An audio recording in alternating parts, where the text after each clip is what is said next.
They didn't tell me there's a time limit to use the bathroom. And while I was in there, I was barely there I wasn't there for up to 10 minutes. But and the alarm went off. Wah, wah, wah. I thought maybe there was a fire. I thought maybe the emergency was trying to force the door open on me. And I was trying to communicate with the guy using the intercom, and he wouldn't communicate with me. So when I came out, he told me it's because I stayed there too long. I'm like, why didn't you tell me the time limit before? And I wasn't aware there was a time limit. So since they discovered I have diarrhea, they've been asking people to jump me, mock me everywhere, bring the police when I'm using the bathroom. And that's a form of rape, to be trying to forcefully control my anus externally without my permission. So everywhere I go, they make it a big deal using the bathroom. They will bring their police, bring their fire service. But I mean, because they discovered I have diarrhea. And even this Trump was calling African country shithole country. Around the time around 2017 when he became president, and I was getting medicine in every bathroom, and I used to criticize him. And it's like he's also inciting this violence against me. Even brought this transportation secretary this year to the subway, so they should kick out shithole homeless. That's a slur it's been using for African countries, calling them shithole. And since they've been arresting a lot of blacks, a lot of the homeless, they're putting them in like a psychiatric facility, and people have been making fun of me, dropping soap near me in the MTA bathroom in Harlem, on 25th Street. And yesterday, yesterday I was in the Bronx, 242nd Street, Wakefield, that's where they call it, the last stop. And the train conductor told me to get out of the train, say, that the train's not going, the train is going on break. And I was headed for the next train that was standing there. As soon as the next train saw me approaching, quickly closed the door and left. And some black American janitor there, this was between 2 p.m. to like 5 p.m. So, the black American janitor saw this as a crazy ass. Use the word crazy ass for me. When I boarded the train, I boarded the 5 train at Bowling Green. And as soon as I got there, a black American was at the other platform. I boarded the train going to Brooklyn at Bowling Green yesterday around 12 p.m. And a black American standing there was shouting, parole, I'm on parole. I was on parole from immigration prison with my mother probably. And they said Trump has been rounding up immigrants in Canal Street, in Manhattan. African immigrants are arresting them. So anytime they see Trump is going after foreigners or Africans, some of these black American gangs that don't like Africans, they say we sold them to slavery, will start attacking me also. So yesterday, this is what I noticed, and as I was boarding the train at Bowling Green, 5 train to go to Brooklyn, a guy was at the other platform the train going to Manhattan. I was shouting. He was acting like he was on the phone, but the camera would pick him up. He was acting like he was on the phone and was shouting, parole, parole, And apparently he was making fun of me. The camera would pick him up. It was standing at the turnstile for the Manhattan-bound 5 train. I was at the platform across from him for the Brooklyn-bound 5 train, And then when I got on the 5 train, they switched it to the 2. And then when I got to Wakefield, 242nd Street in the Bronx, around 2 p.m. to 5 p.m., they told me to get out of the train. The train is going on break. And I was trying to get into the next train that was, the doors was open. As soon as I approached that next train, they quickly closed the door and ran away. So I was waiting for anyone to come, then the janitors was making fun of me. The cleaners, it was a black American male. I believe it was dark skin. I was saying something about between 2 p.m. and 5 p.m. Crazy ass. Then I got on the N train, and one of the train workers early this morning at Coney Island was saying, was telling another conductor, he said, leave it open for me. And they've been making all kinds of sexual conjectures around me. And I've been noticing the train is vacant now, so they're removing all the homeless into the psych ward. My mother died, our own daughter's framed up as crazy, so the kitchen locked her up in the psych ward. And my mother was telling me she was very afraid for her life. Her daughters were threatening her, because me and my mother were suing the police for taking me and my mother's home on Staten Island, and the daughters who live in Pennsylvania thought the only way they could steal that money from my mother is by killing her and getting us inheritance money. So my mother said, so my mother went to live with her daughters, because we had tried living in the shelter, me and my mother, and we were being abused. My mother went to another shelter and they abused her again. So she finally went to stay with her daughters, and as soon as she got there, one of the daughters, Flora, was married to a U.S. citizen, a black American male who was a military. And the guy tried to punch my mother because my mother has a heart problem. I was just trying to cause my mother to panic and maybe trigger a heart attack. So my mother moved from that Flora's house to Bolanle's house, our other daughter. I said that one was telling my mother she has to leave because she doesn't want her to stay. I was just putting my mother in a panic. So whenever it snows, that daughter wouldn't shovel the snow, trying to get my mother to trip on the snow and fall and die. I think around that time also there was a white guy also. He put something in the staircase. Around that time also, I think there was a news story. A white guy was married to a white woman, and he put something in the staircase to trip his wife, and the wife tripped her down the staircase, but she didn't die. And he started hitting her with a blunt object. Bam, bam, bam. Then after she died, he called the ambulance to take her to the hospital, and he got his inheritance. He got his life insurance policy, but the police said the wound on the woman looks like multiple wounds all over her head. So there's no way somebody tripped down the staircase and fell with multiple. It was like felt like an object was used to hit her repeatedly. So there's no way you tumble down the staircase, and you just keep bashing, bam, bam, bam, bam, bam. And his lawyer was arguing it happens, people trip down the staircase, and they finally convicted him of inheritance, life insurance policy for. But and my mother was telling me that she felt that Doris was putting snow on the floor, was leaving snow in her house, Bolanle's house. She wouldn't shovel the snow just to cause my mother to trip. And she said around that time, somebody came to visit them around that 2014, 2015, and the person tripped over the snow and they had to rush the person by ambulance to the hospital. My mother said that Flora was, I believe it was that Flora that visited, and fell on the snow. And my mother was wondering, what is this? Is this a life insurance? Is it a home insurance policy fraud? They're trying to cut our daughters, And my mother said, that daughter Flora also put my mother at the back of a car, or Flora's car, and went and hit somebody's house, just to try to shock my mother to death. And when they saw all this attempt they made to shock my mother to death, my mother said that Flora was driving and veered off the road and went and hit somebody's house. My mother said it looks like that Flora did it on purpose to scare her to death. Then Flora's husband, Allende, is a black American in the U.S. will try to punch my mother. In that 2014-2015, within a 1 year span, they will call the ambulance, the police, the person arrested. My mother said she felt that Allende was trying to scare her to death. Then she went and lived with that Bolanle. That Bolanle would leave snow on the floor. My mother said that Bolanle always has owned the house since she was like 23, since like 1998. I believe in 1998 she was. How old was she in 1998? Yeah, she was like 24. So that Bolanle bought a house. I think she works with a law firm as a paralegal, and she's always been very legally responsible. She's very smart. She knows the law. My mother said that Bolanle never used to leave snow on the floor. But all of a sudden, in 2014, as they wanted to kill my mother, that Bolanle, anytime it's snowed, they will leave snow on the floor. For my mother to trip like the Home Alone movie, where the guy tripped, was trying to defend the house, the kid they left behind in New York City, I believe. As the family went on vacation, and the teacher was trying to rob them, and the kid put soap all over the floor. That Home Alone movie is a popular movie all over the world. So I believe, my mother told me to watch that movie, that Bolanle, because she likes to watch a lot of movies. She has cable, and there's no way you have cable, you haven't seen that Home Alone movie. Even in Africa, they show it on TV all the time. So I believe, that daughter was leaving snow on the floor to trip my mother.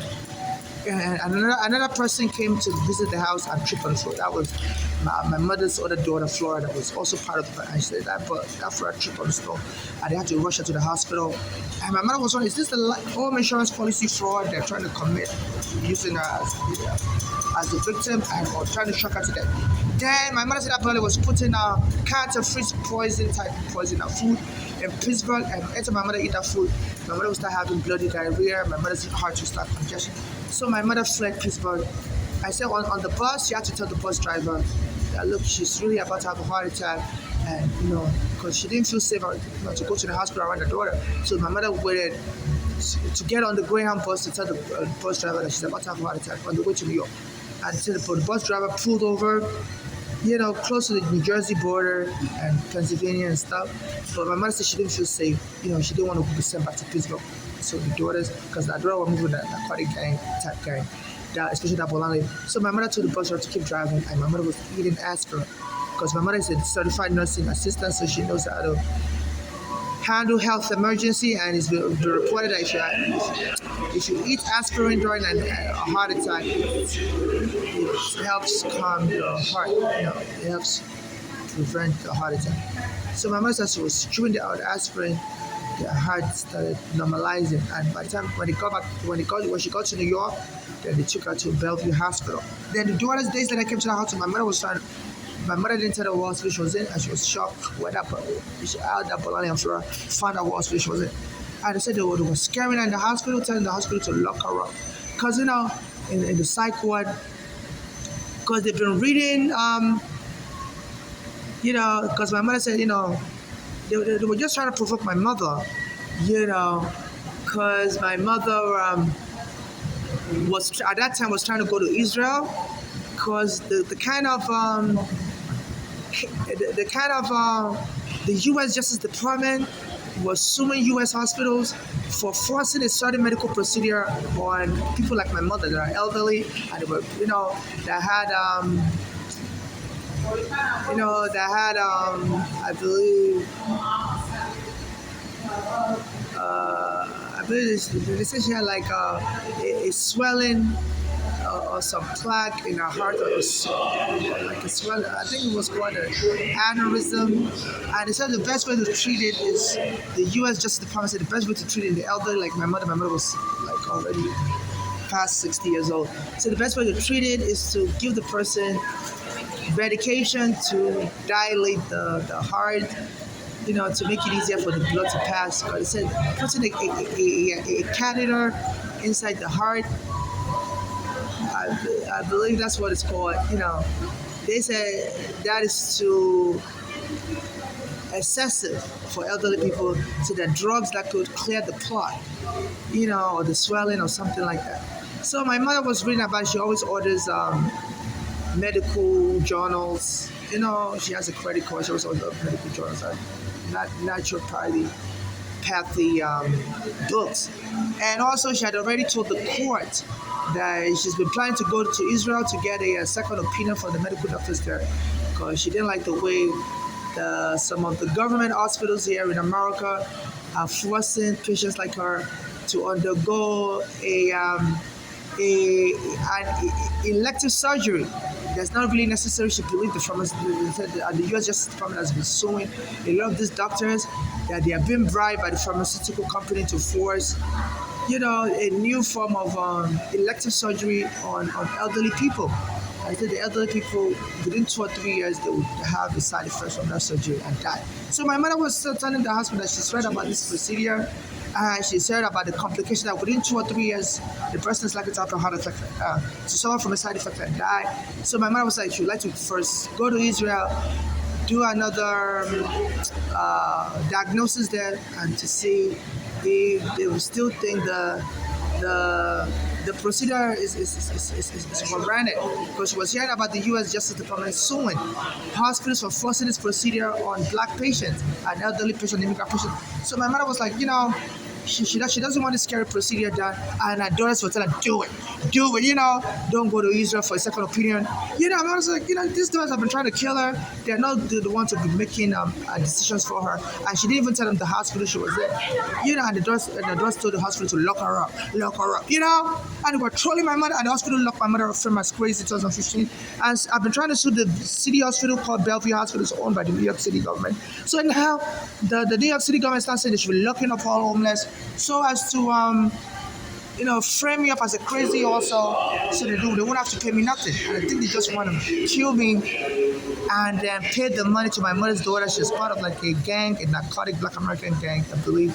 My mother says she's moving with a narcotic gang, so they can kill me, because if you die interstate without a will, I'm single or married, Nigerian transsexual. I was born in now I'm a woman. They say if you die without a will, your property will go to your family members, and it's very hard to get a will done because I don't have ID. They stole my ID. My mother's daughter stole my ID. Then my green card that I had, the immigration gave me 2 green cards in 2008 mistakenly. They're supposed to only give you 1. They gave me two green cards. Yes, my mother kept one for me. I kept one for myself. So when my mother's daughters killed my mother in 2015 violently in Florida, they took that one green card. That my mother kept for me. Then the other one I have for myself, the police arrested me in 2019 and stole that green card. And I believe that gang, that Black American gang, is working with the police. Cause as soon as my mother was killed, anytime I try to call the 911, anytime I try to call lawyers to tell them to help me, because my mother was saying her daughters were trying to kill her for money. They were moving with the bad gang, especially Palali. While I'm talking with a lawyer, some Black American gangs will punch me, beat me up. I'm like, how are this gang able to know where I'm at? Because New York City is a big city, But I've been under immigration surveillance because when my mother brought me from Nigeria here in 2000, the immigration arrested me said there was a problem with my visa, that kids are not allowed to come with parents that hold the green card, the type of green card my mother has. And so, you know, and so they said there was a problem. I was distracted there, you know, by that lady, So the way she flirted here, it was so distracted. I think that's the Queen Latifah or something. So I was just so distracted. So I'm not crazy. I'm just trying to articulate my point. So when my mother brought me in 2000, the U.S. immigration arrested my JFK airport. Said children are not allowed to come with their parents that have green card under the category my mother got a green card under. So the case lasted for like 8 years. So since then I've been under FBI surveillance, and since then I've been under FBI surveillance. So I believe the FBI has been working with these Black American gangs to be telling my location to the Black American gangs. So for a long time, I tried to call a lawyer to report my mother's daughters and to sue the city hospital. The Black American gang members would jump me. And even at a point, there was this Black American basketball player named Damon Lillard. As soon as I was trying to set up the phone, because my cell phone, I was changing my phone to Simple Mobile, and I bought the phone at Target store, and the Target store told me, go activate the phone yourself. We don't have time the store's about to close. I'm like, you already took my money. I said, we've already activated for you. He said, all you got to do is just put the minutes in, call the 800 number, put the minutes in. And when I tried to do that, the Simple Mobile said, Target store deactivated the phone. I'm like, I paid them and they activated it for me, but they wouldn't put the minutes in. It's like, you have to take this phone back to the Target store, tell them to activate it for you. They said they deactivated it after they activated the phone. I'm like, oh wow, that's weird. As soon as I was talking to Simple Mobile, and all of a sudden some black kids jumped in Brooklyn around that time, 2021. I believe it was 2021, yeah. Eric Adams had just won the mayoral election in December 2021. And the kids came out of nowhere and started kicking me. And my mother said her daughter liked to kick people. So I called 911. I said there's some Black American kids kicking me. And the kids were not Black Americans, were from Trinidad. I was like, okay, why does that matter? That they're telling me their real identity. As I was calling 911, so I ran into the store, I followed into the store, and they bashed the glass door of the store near Barclays Stadium, basketball stadium. So the white guy was in panic. I owned the store. He called 911, also locked the door, and then the police came, and he told them, look, the kids bashed the window with a metal pipe. They were beating up this person. And he told the police he wants a police report so that the insurance company can pay for the damage, and the police were doing it. He said, I told him, look, I need the police report so that my insurance company can pay for it. So I told the police, once the police report can give me a police report, tell me, shut up, we're not giving a police report. You go away. The kids told the kids to go away, and the police left. I was like, why is the police acting weird? Why are they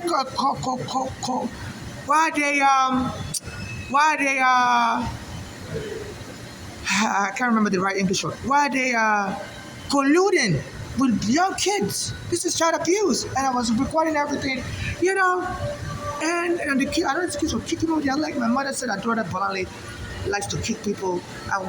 But she learned it from the school when she was living in the Bronx. as a self-defense method. And my mother brought her to Nigeria in 1988, and she would kick my mother with her leg. I said she doesn't want to stay in Nigeria. So my mother arranged for her to come back to America with a white family. And she and her sister came to America with a white family and came to stay with a white family in Pennsylvania. As soon as she got here, she was beating up the white family also. So they put her in juvenile detention. So it was very significant. They choose a first generation American kids that weren't really black American. They said the kids told me they were from Trinidad. So I was like, okay, this is weird. Why are these kids snitching on themselves? And somebody was reporting the whole incident, and they were kicking them with their little head, had a metal pipe, and they were about I guess they said criminal gangs in America hire little kids to carry out crime because the case will be most likely resolved in the family court, and the kids won't go to prison for a long time, and the criminals will. And I believe they pay these kids, to beat me up like a form of a joke, and then claim I died. They were little kids, they were just wilding out. Maybe I'm the one that bothered this kid for them to pick me up as a joke or whatever. And maybe they were presenting my mother's daughters to say, I'm really crazy and silly like that. I like to fight with people for fun. To make it, because my mother's daughter, they specialize in calling people crazy. They called my mother crazy and got her killed. So I guess this is what they were trying to do with those little kids. And the guy that broke his store glass window, and the police was trying to sue the guy. I'm not going to issue police report. And I told the police, he wants a police report. I told him, shut up, we're not giving the police report. That's what we do back. I'm like, why didn't you have said that? Why are you shaking your head to the guy? I was reporting the police, I was reporting the guy, and they didn't want to, they were cautious of their guilt, so the police officers didn't want to speak out, they didn't want to catch the warden. So since then, they said that gang killed a Spanish male in that area also. She jumped him all of a sudden, and the guy's name is Michael Hernandez. He was from the Bronx, and he went to that Target store, started from the store, and this gang, I believe it's the same kid gang, but they have different members, women, girls, boys. But I said it was a set of boys this time that jumped this Michael Hernandez and stabbed him dead. And that gang, their kids, they've been attacking all over Brooklyn and all over New York City. And when I called the police went to the police report. And they're killing people. So under this Ricardo Black gang has grown wings. So they bring those kids on the train also. Even a train worker, Tramel Thompson, said he's got information those kids are going to kill somebody on the train. So they're hijacking trains. And under this Ricardo, those kids are given immunity. They've killed a Spanish guy called Michael Hernandez. They think they killed a Spanish guy earlier this year.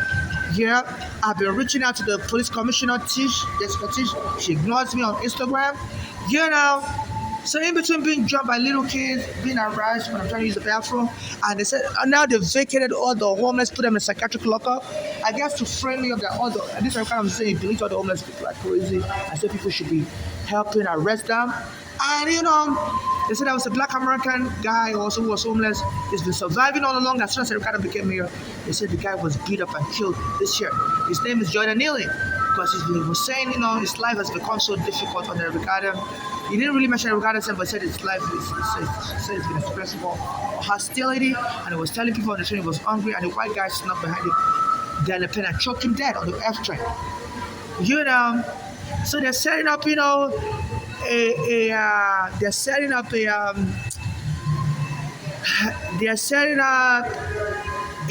an atmosphere to allow me to be lynched, whether by the little kids, so that the kids can then argue in court. They were just a little kid, and this person we had like fight or whatever else, and we didn't know the person was brain damaged. And I guess that's the part that would bring my mother's daughter, because they specialize in framing people up as crazy. As a matter of fact, in 2001, my mother took me to Pennsylvania because I was having my immigration case. The immigration had just arrested me in New York, but I was released on bail. And while me and my mother was living on Staten Island, we were renting a room, and the landlord didn't want us in one room and kicked us out wrongfully.